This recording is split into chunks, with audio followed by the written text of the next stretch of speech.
বিসমিল্লাহির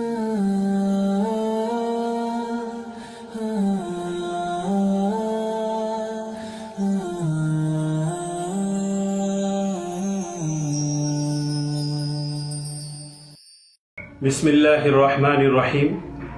ত্রিপুরা রাজ্য ভারতবর্ষের একটি ছোট্ট এবং পার্বত্য রাজ্য। এই রাজ্যে খুব কম সংখ্যক মুসলমানদের বসবাস।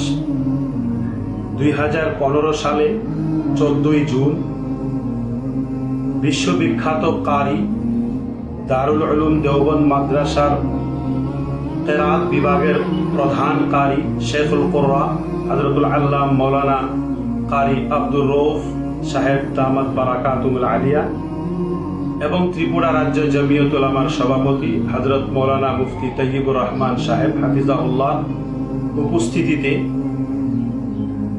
সবক দানের মাধ্যমে মাদ্রাসার পথ চলা শুরু হয়।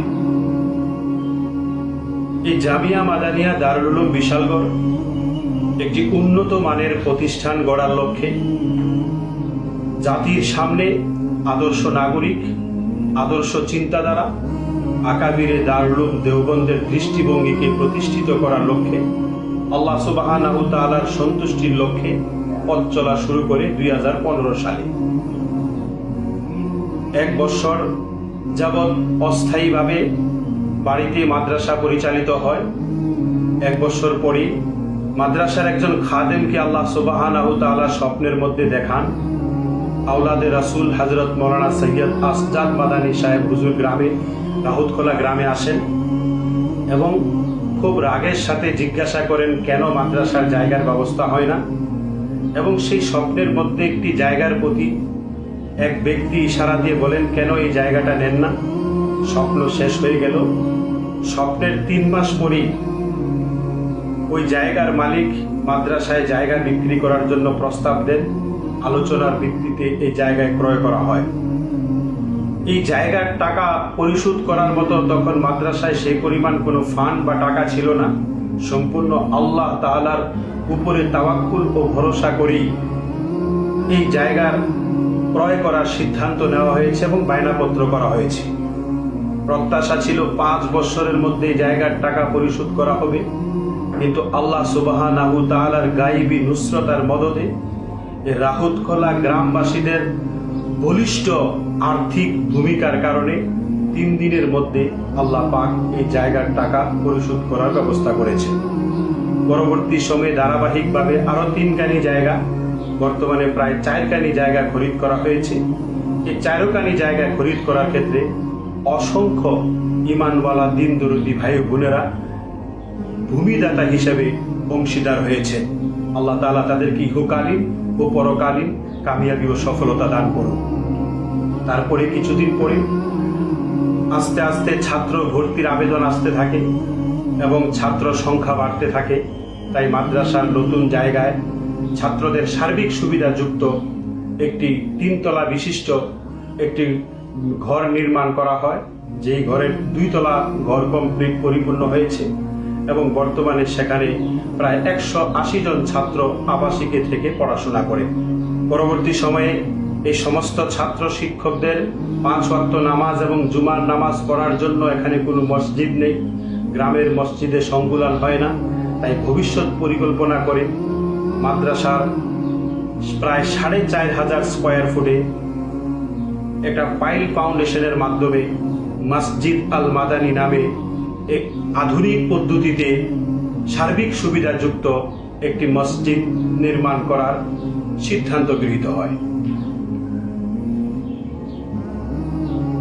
আমাদের এই জামিয়া মাদানিয়া দারুল উলুম বিশালগড় মাদ্রাসার সার্বিক উন্নয়নের আমাদের মূল পুঁজি স্বচ্ছতা, আমানতের পরিপূর্ণ হেফাজত, উম্মতের আমানতের পরিপূর্ণ পাই টু পাই সহি ইস্তেমাল, বিশুদ্ধ ব্যবহার। এই হিসাবে আমরা এই জামিয়া মাদানিয়া দারুল উলুম বিশালগড় মাদ্রাসার ছাত্র শিক্ষক এবং আপাম জনসাধারণের উদ্দেশ্যে মসজিদ আল মাদানী নামে একটি মসজিদ নির্মাণের কাজ আমরা শুরু করি। আলহামদুলিল্লাহ, এই মসজিদ আল মাদানীর কাজ যখন শুরু করি অসংখ্য দিন দরদি ভাই বোনেরা আন্তরিকভাবে আর্থিক, শারীরিক, মানসিক সহযোগিতা করেন এবং খুব দ্রুত গতিতে আল্লাহ সুবহানাহু ওয়া তাআলা এই মসজিদ আল মাদানির কাজ সম্পূর্ণ হয়।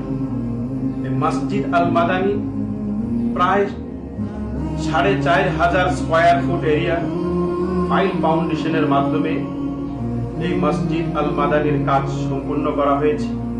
এই মসজিদ আল মাদানির প্রত্যেকটা কাজ প্রত্যেকটা বিভাগের এক্সপার্ট এবং মাহিরিনদের সাথে পরামর্শ করে, চিন্তাধারা করে, গভীর গবেষণা করে, সূক্ষ্ম পদ্ধতিতে হাই কোয়ালিটি মেটেরিয়ালস ব্যবহার করে এই মসজিদ আল মাদানির কাজ করার আমরা চেষ্টা করেছি।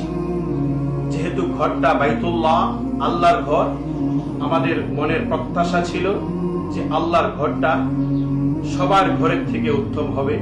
সেই প্রত্যাশায় আমরা আমাদের চেষ্টা করেছি। আল্লাহ সুবহানাহু ওয়া তাআলা এই কাজ সম্পূর্ণ করেছে এবং আজকের দিনে অর্থাৎ ৩রা জুন ২০২৫ মঙ্গলবার মাগরিব নামাজের মাধ্যমে এশিয়া মহাদেশের বিখ্যাত ইসলামী বিশ্ববিদ্যালয় দারুল উলুম দেওবন্দ মাদ্রাসার ফিকহ ও তাফসীর বিভাগের অধ্যাপক হযরতুল আল্লাহ মাওলানা মুফতি মুজাম্মিল হোসেন কাসিমি দামাত বারাকাতুহুল আলিয়া এবং ত্রিপুরা রাজ্য জমিয়ত উলামার সভাপতি হযরত মাওলানা মুফতি তৈয়বুর রহমান সাহেব দামাত বারাকাতুহুল আলিয়া সহ রাজ্যের অভিভাবক শ্রেণীর অসংখ্য ওলামাদের এবং সাধারণ দিন দরিদ্র মুসলমান ভাইদের উপস্থিতিতে মসজিদ আল মাদানির শুভ উদ্বোধন হয়েছে। আজকের এই মুহূর্তে যারাই যেভাবে এই মসজিদ আল মাদানির কাজ সম্পূর্ণ করার ক্ষেত্রে আর্থিক, শারীরিক, মানসিক সহযোগিতা করেছেন তাদেরকে আন্তরিক কৃতজ্ঞতা ও ধন্যবাদ জ্ঞাপন করছি। আল্লাহ তাআলার কাছে দোয়া করছি, আল্লাহ আমাদের কাছে তাদের বিনিময় দেওয়ার মতো কিছু নেই, তুমি তাদেরকে বদলা দাও, দুনিয়াতেও দাও, আখেরাতে দাও। আল্লাহ তুমি তাদেরকে দুনিয়াতে বিনিময় দাও, আখেরাতেও বিনিময় দাও। আমাদের এই কাজ, আমাদের এই প্রতিষ্ঠান একটা তাহরিক, একটা মুভমেন্ট। এই মুভমেন্ট চলতে থাকবে অবিরাম। আল্লাহ সুবহানাহু ওয়া তাআলার কাছে আমরা আশা করছি, আল্লাহ তাআলার কাছে আমরা দরখাস্ত করছি, দোয়া করছি, আল্লাহ তাআলা যাতে আমাদের জন্য এবং আপনাদের সকলের জন্য ইহকালীন এবং পরকালীন পরিপূর্ণ নাজাতের জরিয়া হিসাবে এই জামিয়া মাদানিয়া দারুল উলুম বিশালগড় মাদ্রাসা কিয়ামতের ময়দানে দাঁড়িয়ে প্রমাণ করেন। আল্লাহ আমাদেরকে কবুল করুন, আমিন। জামিয়া মাদানিয়া দারুল উলুম বিশালগড় মাদ্রাসা প্রথম দিন থেকে আমাদের চিন্তাধারা ছিল ব্যতিক্রম, দৃষ্টিভঙ্গি ছিল ব্যতিক্রম, পথ চলার পদ্ধতি ছিল ব্যতিক্রম। জামিয়া মাদানিয়া দারুল উলুম বিশালগড় মাদ্রাসায় সমস্ত ছাত্রদেরকে পরিপূর্ণ দার্সে নিজামি সিলেবাস এবং কারিকুলামকে ফলো এবং অনুসরণ করে আধুনিক শিক্ষার সাথে উন্নত মানের শিক্ষা ব্যবস্থা দেওয়ার আমরা একটা শুরু থেকে ব্যবস্থা গ্রহণ করেছি। এরই ধারাবাহিকতায় আমরা সমস্ত ছাত্রদেরকে মেইন স্ট্রিম এডুকেশনের সাথে কানেক্ট করার জন্য মদনী মেমোরিয়াল একাডেমি নামে ৮ম শ্রেণী পর্যন্ত, ক্লাস 8 পর্যন্ত আমরা একটা স্কুল রিকগনাইজেশন নেই এবং আমরা এখানে একটা স্কুল পরিচালনা করি। তাই এই জামিয়া মাদানিয়া দারুল উলুম বিশালগড় মাদ্রাসায় সম্পূর্ণ দ্বীনি শিক্ষার পাশাপাশি আধুনিক শিক্ষার সমন্বয়ের জন্য ইংলিশ অনার্স থেকে নিয়ে বিভিন্ন সুযোগ্য শিক্ষকদেরকে নিয়োগ আমরা দিই। আমরা আগামী দিনে আমাদের প্রত্যেকটা বাচ্চাকে, প্রত্যেকটা ছাত্রকে সম্পূর্ণ দ্বীনি শিক্ষার পাশাপাশি ইংলিশ, অ্যারাবিক এবং অন্যান্য বিষয়ে তার রিডিং, রাইটিং, স্পিকিং স্কিলকে আরো ডেভেলপমেন্ট করার জন্য আমরা প্রতিজ্ঞাবদ্ধ। তাই সকলের কাছে দোয়ার প্রার্থনা ও দরখাস্ত করছি, আল্লাহ সুবহানাহু ওয়া তাআলা যাতে আমাদের সে গন্তব্যস্থলে পৌঁছতে গায়বী নুসরত ও মদদকে আল্লাহ ধারাবাহিকতা বজায় রাখেন এবং সকল দিন দরদি ভাইদের কাছে সার্বিক সহযোগিতা কামনা করছি।